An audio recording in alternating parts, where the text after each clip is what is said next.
Good morning students.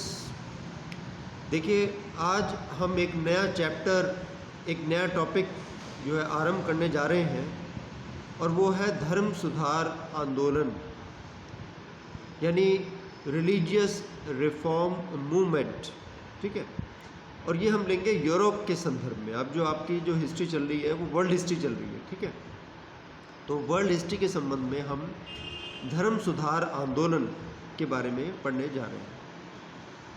तो आप ये देखिए कि आप ये जानते हो कि यूरोप में कौन सा या विश्व में कौन सा धर्म प्रचलित था, खासकर पाश्चात्य देशों में? ईसाई धर्म। ठीक है, तो 16वीं शताब्दी में कैथोलिक चर्च में प्रचलित बुराइयों को दूर करने के लिए यूरोप में एक आंदोलन चला जिसको धर्म सुधार आंदोलन के रूप में जाना जाता है।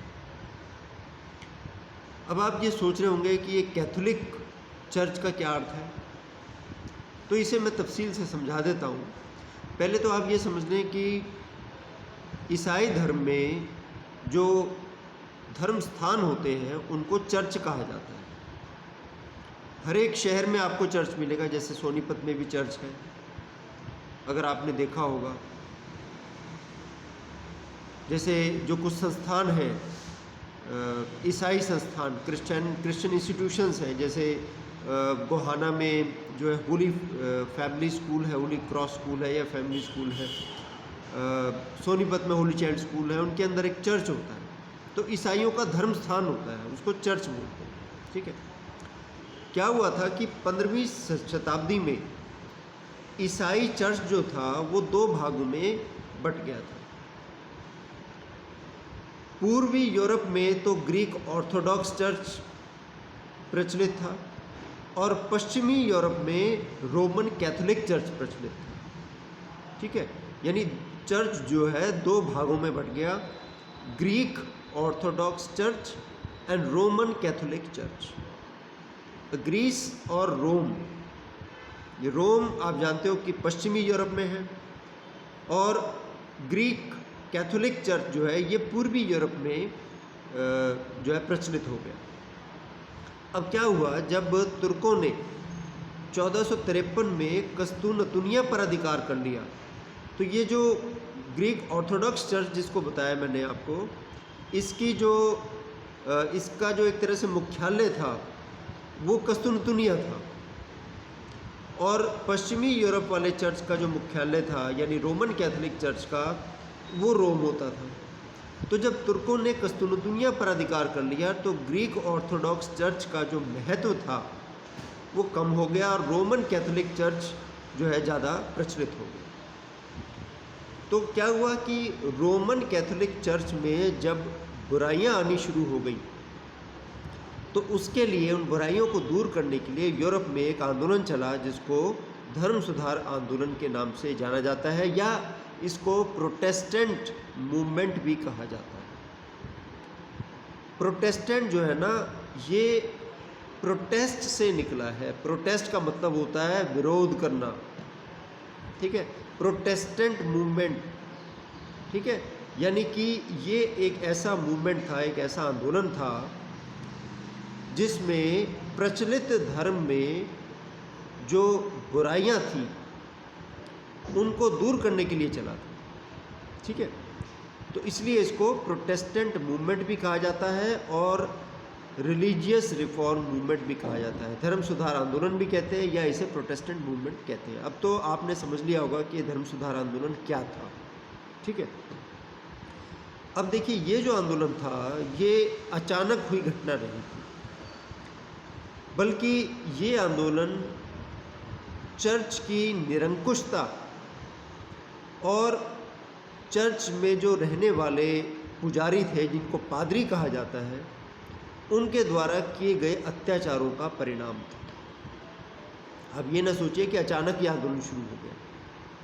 बहुत समय से जो है प्रचलित धर्म में बुराइयों को लोग देख रहे थे, लोग समझ रहे थे, लेकिन कोई प्रारंभ में कोई आवाज़ नहीं उठा पा रहा। अब इस आंदोलन के पीछे लगता तो ऐसा है जैसे धार्मिक और सामाजिक कारण होंगे, लेकिन इस आंदोलन के पीछे राजनीतिक और आर्थिक कारण भी थे। वो हम पढ़ेंगे। ये जो आंदोलन जो है किस तरह से बहुआयामी आंदोलन था। पोप जो होता था वो चर्च का मुखिया होता था, ठीक है।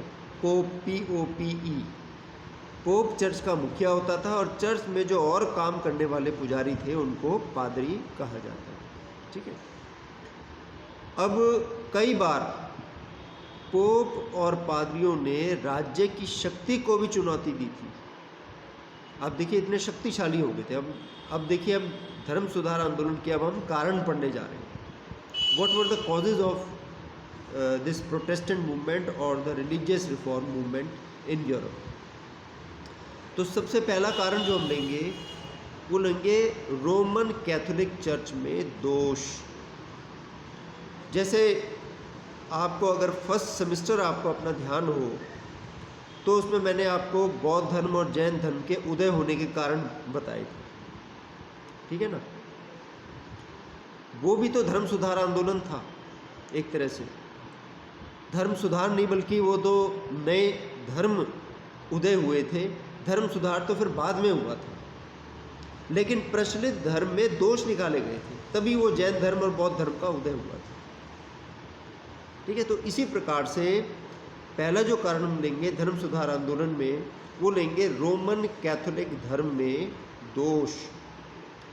देखिए, धर्म सुधार आंदोलन का ये मुख्य कारण बना कि प्रचलित दोष क्या हुआ। 14वीं और 15वीं शताब्दी में जो चर्च था वो अपनी बुराइयों के कारण बहुत अलोकप्रिय हो गया था जनता में। चर्च के सबसे बड़े अधिकारी यानी पोप से लेकर पादरी, ये बहुत ही विलासी और भ्रष्टाचारी बन गए थे। वो अपने कार्यों को ठीक प्रकार से नहीं निभाते थे। अनुचित साधनों से वो धन कमाने में लगे रहते थे और राजाओं की तरह विलासी जीवन व्यतीत करते थे।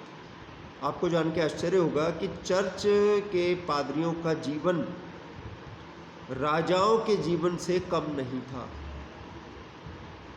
इतना धन जो है चर्च में आता था, वो हम जानेंगे कि किस प्रकार से विभिन्न साधनों से चर्च जो है धन कमाया करता था। लोगों से टैक्स लिया करता था जिसको बोलते थे टिथ, TITHE। फ्रांस जैसी जगह में टिथ नामक कर लिया जाता था, जो कि लोगों की कुल आय का 10वां हिस्सा होता था। वो हर एक व्यक्ति को चुकाना पड़ता था, यानी जनसाधारण को। उसमें भी डिविजन्स थे फ्रांस में। फ्रेंच रेवोल्यूशन में हम आगे पढ़ेंगे कि ये जो टिथ नामक कर है ये किसानों पर लगाया जाता था। Basically it was imposed on the third estate, तीसरे वर्ग पर लगाया जाता था। अब तीसरा वर्ग क्या है ये मैं आपको डिटेल में बाद में बताऊंगा। तो देखिए, एक पादरी, स्पेन का एक पादरी था, उसने तो ये भी कह दिया था कि चर्च पर भेड़ियों का नियंत्रण स्थापित हो गया है जो कि ईसाई जनता का रक्त चूसते हैं। मैंने आपको बताया था ना कि चर्च का इन्फ्लुएंस मनुष्य के जीवन में इतना ज़्यादा था कि जन्म से लेकर और मृत्यु तक कोई ना कोई जो अनुष्ठान होते थे वो चर्च के माध्यम से ही होते थे, और हर एक अनुष्ठान में चर्च जो है पैसे लिया करता था। तो ये जो पोप और पादरी थे ये बड़े बड़े महलों में रहते थे, विलासिता का जीवन व्यतीत करते थे। उनका पूर्ण रूप से नैतिक पतन हो चुका था। देखिए, अपेक्षित तो ये था, चाहिए तो ये था कि वो एक साधारण जीवन व्यतीत करें, अविवाहित रहें और साधारण भोजन करें, और अपने भोजन के लिए, अपने वस्त्रों के लिए दान दक्षिणा पर निर्भर करें। संपत्ति का संग्रह भी जो है उनको मनाही थी, लेकिन पोप और पादरी इन नियमों का कभी पालन नहीं करते थे, बल्कि विलासी, लालची, भ्रष्टाचारी बन गए थे। सारे ऐश्वर्य जो है उनके पास थे और अनुचित संबंध बनाने से भी बाज नहीं आते थे। तो जनता जो है परेशान होगी। जनता को जो अपेक्षित था ऐसा नहीं हुआ। धर्म के अधिकारी जब इस तरह का जीवन व्यतीत करने लगे तो उनके अंदर रोष उत्पन्न हो गया। साधारण जनता ने जो है विरोध करना शुरू कर दिया इन चीज़ों को। दूसरा जो हम कारण ले सकते हैं धर्म सुधार आंदोलन का, वो है पोप की निरंकुशता, absolute authority of the pope. देखिए, धर्म सुधार आंदोलन कैथोलिक चर्च या पोप की तानाशाही और भ्रष्टाचार के खिलाफ शुरू हुआ। आप जानते हो कि कैथोलिक चर्च का जो मुखिया होता था वो पोप कहलाता था, और पोप की एक तरह से सत्ता स्थापित थी। आपको जान के आश्चर्य होगा कि पोप जो है राजा से भी अधिक शक्तिशाली बन गया था। वो धर्मनिरपेक्ष शासकों के आदेशों पर भी प्रतिबंध लगा सकता था। He could even ban the orders of the king. इससे ज़्यादा निरंकुशता और क्या होगी। पोप को तो धरती पर ईश्वर के समान समझा जाता था, ईश्वर का प्रतिनिधि समझा जाता था एक तरह से, और पोप निरंकुश शक्तियों में विश्वास रखता था। अपनी इच्छाओं के लिए पोप अनुचित ढंग से धन बटोरते थे, आय को बढ़ाने के लिए। अच्छा, राजा के दरबार में उसका बहुत इन्फ्लुएंस होता था। वो पदों की खरीद फरोख्त भी करते थे, पदों को बेचा करते थे। बहुत से राजसी पद बेचकर पोप इतने धनी हो गए थे कि राजा की शक्ति को भी चुनौती देनी शुरू कर दी थी उन्होंने। तो उनकी अपव्ययता से, उनकी निरंकुशता से आम जनता परेशान हो गई। और फिर चर्च और राज्य के बीच में मतभेद उत्पन्न होना तो लाजमी था, क्योंकि पोप केवल धर्माध्यक्ष नहीं था, उसने तो राजनीतिक सत्ता भी प्राप्त कर ली थी। जैसे मैंने आपको बताया कि कई बार राजा के आदेशों पर वो प्रतिबंध लगा दिया करता था। पोप न केवल अपने आप को पृथ्वी पर ईश्वर का प्रतिनिधि समझता था, बल्कि यूरोपीय राज्यों का रक्षक भी समझता था अपने आप। यानी राजा के जो फंक्शंस होते हैं कि प्रजा की रक्षा करना, वो भी पोप अपना कर्तव्य समझने लगा था।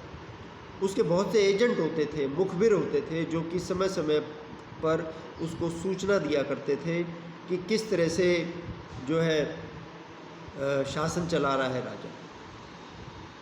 पोप इतना शक्तिशाली था कि राजा को धर्म से भी बहिष्कृत कर सकता था। उसके पास दो साधन होते थे, दो हथियार होते थे। एक तो वो ईसाई राज्य में सभी चर्च बंद करवाने के आदेश दे सकता था, और दूसरा वो राजा को धर्म से निष्कासित कर सकता था। तो धीरे धीरे क्या हुआ कि चर्च और राज्य के बीच में मतभेद बढ़ने लगे। कहते हैं वो अत्याचारी शासक को भी राजगद्दी से उतारने के लिए जनता को आदेश दे सकता था, और इन आदेशों का एक तरह से मिसयूज़ होने लग गया था। पोप जब जी चाहता राजा को सत्ता से जो है विहीन कर सकता था। तो ऐसे बहुत से उदाहरण आते हैं। संघर्ष हुआ चर्च और राजा के बीच में। जैसे कि फ्रांस का एक शासक था फिलिप चतुर्थ, उसका और पोप क्लीमेंट पंचम का आपस में संघर्ष हुआ था। तो निश्चित रूप से इन संघर्षों से पोप के सम्मान को, उनकी शक्ति को गहरा आघात लगा, और धर्म सुधारक जो होते थे उन्होंने भी पोप की निरंकुशता और विलासिता का विरोध किया, और इस प्रकार चर्च और राज्य के बीच में जो मतभेद उत्पन्न हुआ वो धर्म सुधार आंदोलन का कारण बना। बाकी कारण फिर हम नेक्स्ट क्लास में पढ़ेंगे। Thank you.